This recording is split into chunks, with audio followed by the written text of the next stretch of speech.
This audio presentation of Neville Goddard, The Four Mighty Ones, is brought to you by audioenlightenment.com. Copyright 2012, all rights reserved. This morning's subject is The Four Mighty Ones. The history of humanity is little else than a long struggle with its infinite riddle, the riddle of the Four Mighty Ones. When Origen, one of the early church fathers, was asked why there were four Gospels, why no one, he answered and said, because there are four quarters of the heavens, north, south, east, and west, and therefore four quarters of the human soul. The Bible speaks of this riddle, which we will quote from the book of Proverbs, and I will tell you the promises made to the individual and to the nation who can answer or unriddle the riddle. It is veiled throughout Genesis to the book of Revelations, the four rivers, the four horsemen, the four creatures around the throne of God, the four men loose and walking in the fire, and the form of the fourth was like the Son of God. And they parted his raiment into four parts, and throughout they speak of the four, but man cannot seem to unriddle the riddle. This morning I hope to do it, and if I do it to your satisfaction, so you walk in it, then certain things should happen to you. Now let us see what should happen to us. First, let me quote the riddle. It is from the 30th chapter of the book of Proverbs. Who hath gathered the wind in his fist? Who hath bound the waters in a garment? Who hath established all the ends of the earth? What is his name, and what is his son's name? Canst thou tell? For that is the riddle. Can we tell it? Do we know the name of the one who did it? Do we know the son's name, and you follow it closely? The first is spirit, the second is water, and the third is earth. That is the question asked.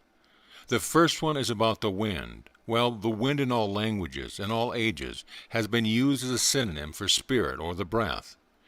He speaks of water second. The mystic knows water in the Bible and all Scripture symbolize psychological truth. The ideas that men entertain, truth, either true or false. If he accepts it and consents to it, he weaves this into a garment, so he wonders who has actually gathered or bound the waters in a garment.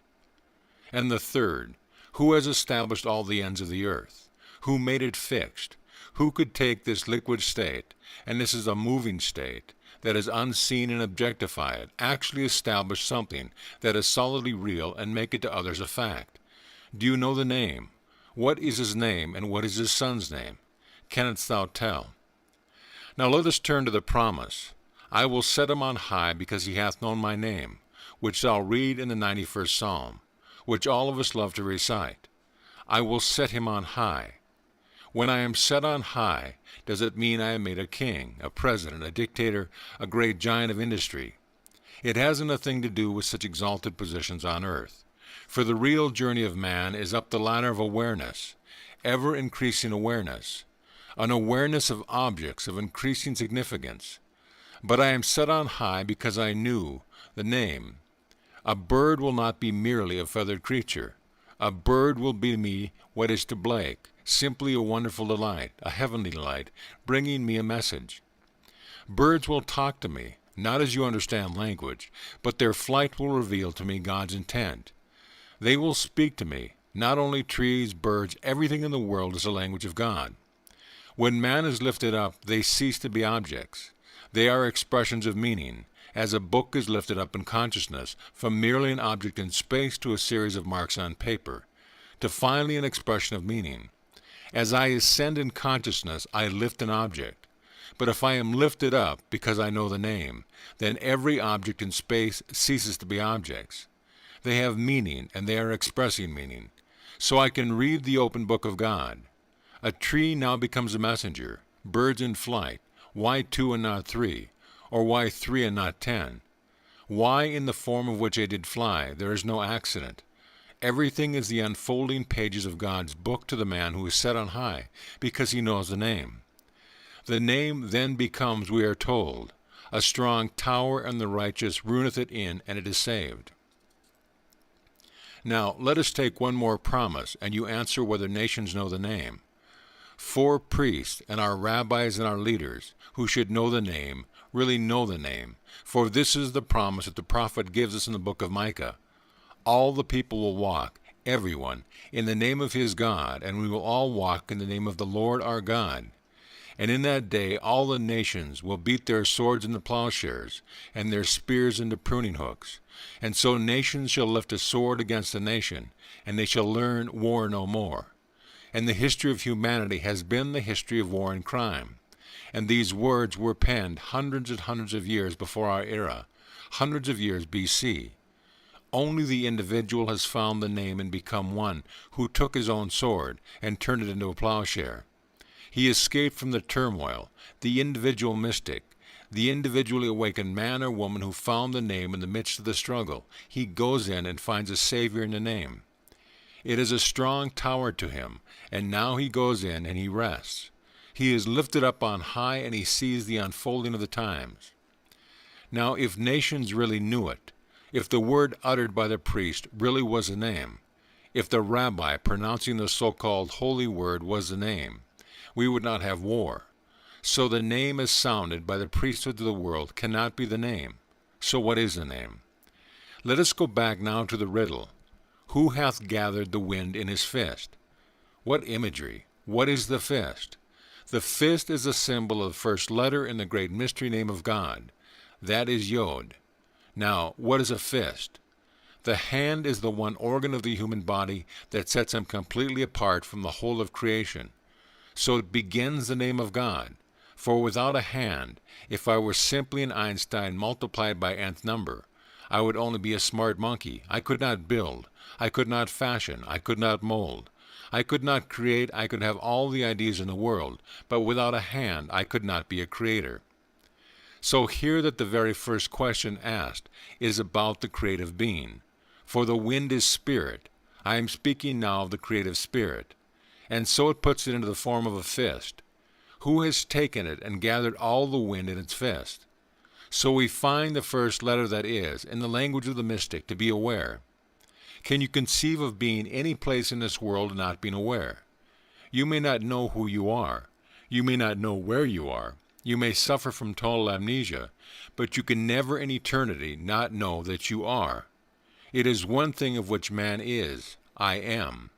He knows that he is, and he doesn't know who he is, and where he is, and what he is, but he cannot stop knowing that he is. So that is the first question asked. That creative spirit, which is the Yod, which is simply being aware. The second one now, who bound the waters in a garment. When I speak of garments in Scripture, they symbolize what the mind wears. When a man is clothed in soft raiment, we are told he is the king's house, and the kingdom is within. He does not have teachings concerning external life. When a man comes clothed in camel's hair or a leather girdle, they are made from external objects, made from skin, made from hair, the most external thing on a man. So that man's teaching is represented by external things, therefore he speaks externally. He does not speak of the kingdom within, he speaks of things without that man should do. You have 2 coats. Give one to one who has not any. You have more than you can eat. Give some to one who is hungry. But when one comes wearing soft raiment, he doesn't tell you anything to do on the outside, for he is now clothed with the garment of a king, and the king is in the kingdom of the kingdom is within. So we speak now of a garment. A garment simply represents the intelligence of the individual and what the individual has accepted as true. Now, where we speak of water, he gathers water into a garment, and water is psychological truth. Now, who can take a mere assumption and gather it into something that is altogether real to him, that no one sees, as you would say that the cloud and gather it and form it? And then the third one, who can solidify it? Who has established all the ends of the earth? What is his name? Go back to the name. We found that the hand was Yod, and the second letter in the great creative power, known as Yod-He-Vah-He, is He. He is symbolized as a window. The window of the man is his mind. With my mind I see. With my imagination I see and fashion, so I will now gather in my imagination what I want to be in this world. So I will gather it without the aid of my external force. When I see clearly in my mind's eye what I would like to be, I have gathered this state into a garment. Now how to solidify it? What is the third letter in the name, this mystery name? The third letter is Vau, V-A-U, and Va is symbolized as a nail. A nail binds together, it joins together. So I can stand here, and first I am aware, just simply aware. Then I become aware of something, and I become very discriminating, very selective. There are numberless things out of which I am aware, but I need not single out one to become identified with it, but I will simply let them all pass through the mind as it were. Then I hold up upon one. I will arrest one, the kind of man that I would like to be. Well, I will fashion that into a garment. The next step is now bringing it solidity, which is the vow. But how do I apply the name to the point where I can use the vow in my name? I will assume that I am that man. When I walk in the assumption I am walking in his nature, we are told in this state, all will walk in the name of God. I have found the name, found it within myself, as first my awareness, my ability to become aware of something, my ability to become not only aware of it, but become aware of being it. So I walk as though I am the man that I want to be. So I solidify it. And the last letter only bears witness of the internal imagery, for the last letter is another he. So there are two he's, H-E-S, in the name, a Jod and a Va. You cannot sound it. Jehovah is not the name. Roughly translated, it is I am. But you have got to tear it apart and know what you mean by I am. For to say, go and tell them, I am has sent you unto them. When I go to Israel and they ask me who sent me, what is your thought? Just say, I am has sent me unto you, and then complete it and tell them I am that I am. What does it mean, I am that? Yes, that is as it is because I am as I am. Were I different, that I would have to be different. So I am that mirrors the being that I am. For what I see the world to be is a measure of my own level of consciousness. For whatever it is seen to be is a direct index to the level of consciousness of the observer of the world. It's not the world. I am that. I really am. And that could not be other than what it is, while I remain as I am. The slightest change in my level of consciousness, the slightest change in the feeling of I am this, results in a corresponding change in that, which is the world round about me. Let me now desire peace and actually walk in the name of peace, and there is peace in my world. And I will look upon my world and I will see peace where others see conflict. For I am only seen at all times. So what is my authority? My authority is, I am has sent me unto you, and I am that I am. Do I know it? If I know it, I will never complain. If I broke my neck, I would know you could not have done it unto me. I did it unto myself. If I find myself in any state in the world, I could not complain, for I have found the law. I have found the name by which all these things are gathered together. All the creative spirit in the world is gathered in the name, and the name is I am. But the name must be torn apart and be shown as four mighty ones, and not just a single. It is all one, but there are four distinct functions of the one. They are not four fingers or four separate beings living in man. God is one, and his name is one. But there are four distinct functions, and you can call them the four Gospels, call them the four garments that he wore, call them the four rivers flowing out of Eden, call them the four creatures surrounding the great throne of God, call them four, but understand that you mean by the four. So when you walk the earth, can you walk in his name? If I can walk in his name, then I know what built the world, what keeps it sustained and establishes every end of this fabulous, wonderful universe. It is the name, and the name is simply I am.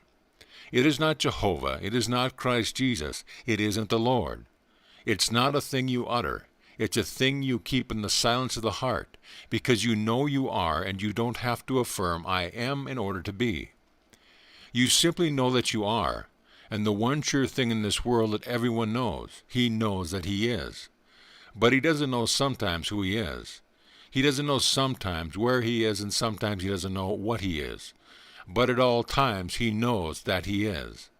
That is one deep conviction in the heart of every man. So he walks in that, but he has to tear it apart and get understanding of the four mighty ones within him, given to us in a symbolical way in the Jod He Va He. Those not understanding it within themselves treat it so sacredly they will even cover the name as they unfold the scroll to read it. Have you ever gone to these wonderful churches and seen them reading the scroll that man himself wrote? For some rabbi wrote that down, yet when he comes to read it, he will cover it, because he must not look upon the name of God. It's a holy name. It's not on paper. It's not on the scroll. He can't even utter it. It's within him as his awareness, his ability to become aware of things, his ability to become aware of being the state of which formerly he was only aware of. And he walks as it, and then he objectifies it, and it becomes that. So I am that I am. So when a world is described from observation, it is always as described, revealing the level of consciousness of the describing being. It is not the world. That changes automatically, if I, in one little way, changes within myself. Now today test it. Test the name.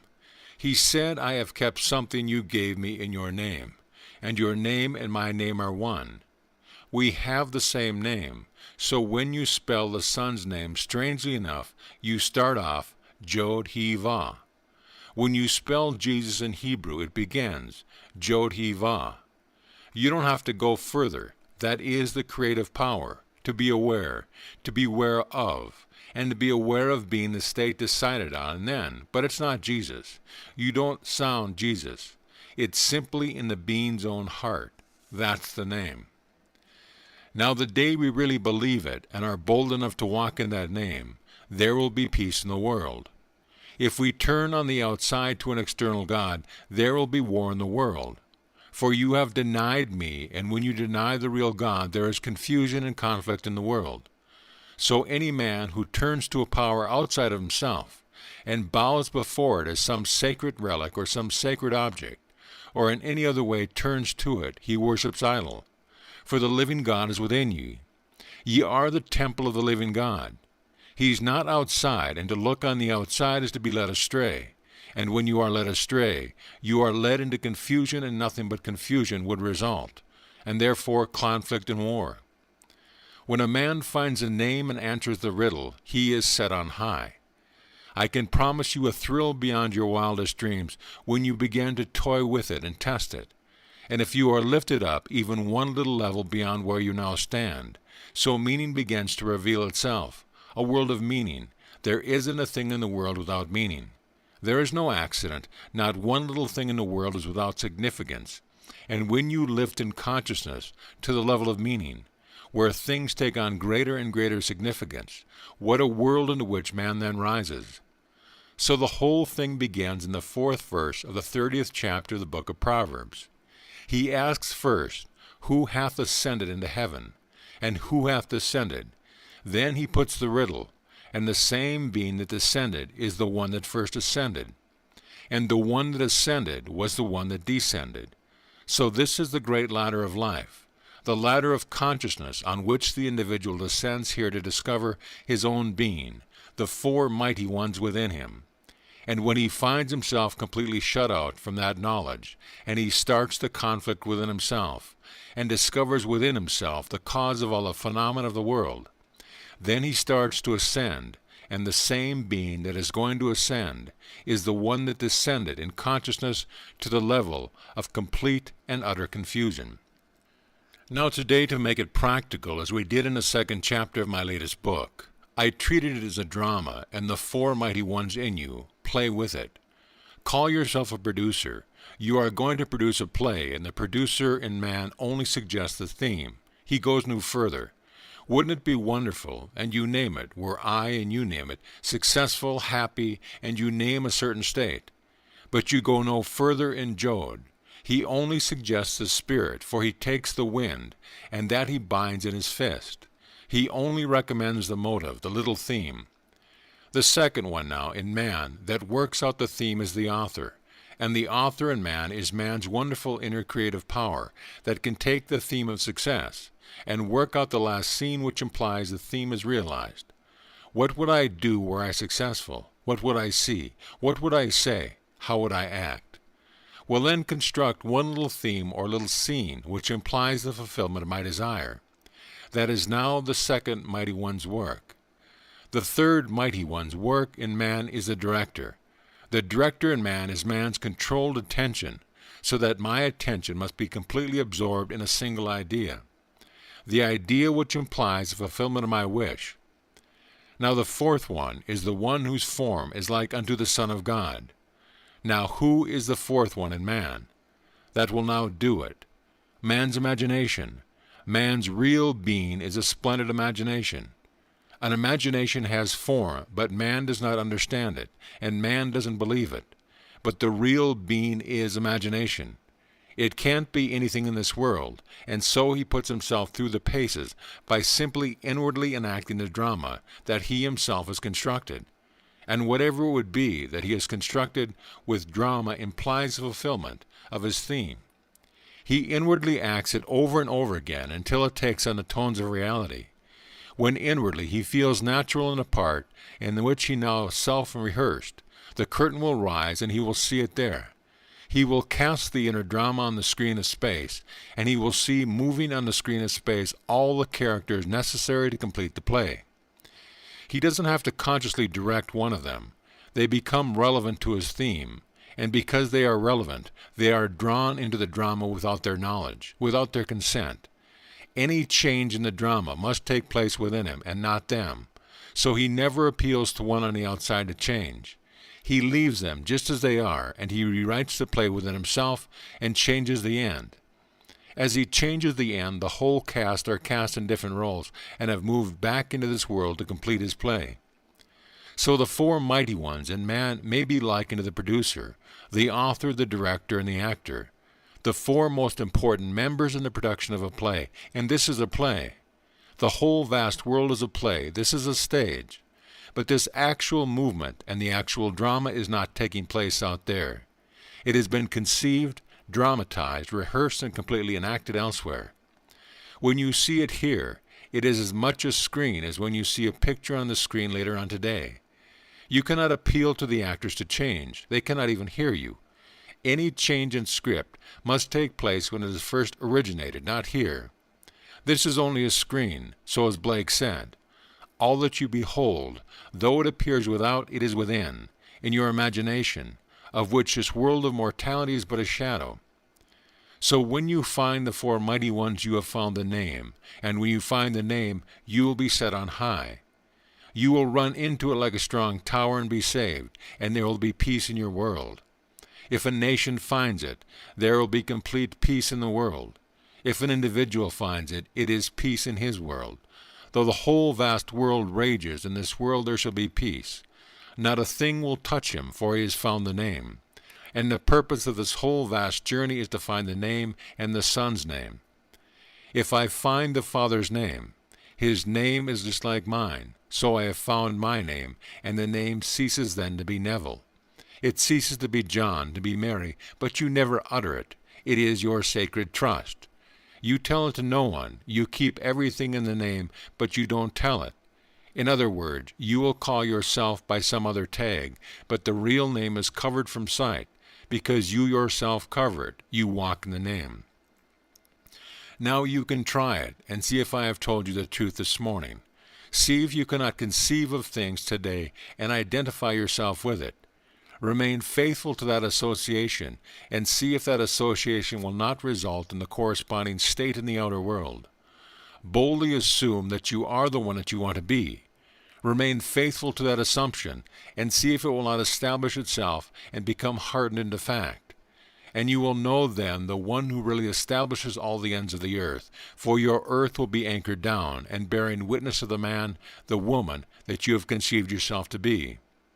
Then you will be free of the greatest tyranny in the world, and the greatest tyranny in the world is the belief in a secondary cause. There is no second cause. There is only first cause, and the cause of everything is a name. But when you don't know it, well then, you blame another, and I cannot conceive of a greater tyranny than the belief in a second cause. There is only one God expressing himself as the four mighty ones within the individual. So think now of your personality of something that is informed by this mighty selfhood, but informed by it, in respect to its level of consciousness in varying degrees. On one level, I am informed as to the language of birds. On another level, the language of trees, and on another, the language of the motion of clouds. Every little formed cloud is telling me something. Every little ripple is telling me something. On a certain level, the language is revealed. On a lower level, it is simply an object moving in space. Lift up the object only, my object, and it takes on increasing significance. And what a thrill when man so lifts himself that everything is talking and telling him of the kingdom within himself, that no one little thing is by accident, that the bird that seemingly is wild and simply lit in your yard just for a moment, on its way south or north, did not by accident light. It brought a message, and every little thing in the world is telling you something when you rise in consciousness. And you rise in consciousness the day you find the name and walk in it. For I will set him on high, because he hath found my name. He knows my name. The only reason for the lifting up was the knowledge of the name. So you take this morning's drama and act it within yourself and see if you yourself cannot prove to your own satisfaction you have found the name by change in consciousness. Not only here, but your dreams will change, your visions will change, everything will change, for you have changed. And the success, or rather the change, or the cause of change is you. No other cause. If you change, everything will change. Now, let us go into the silence.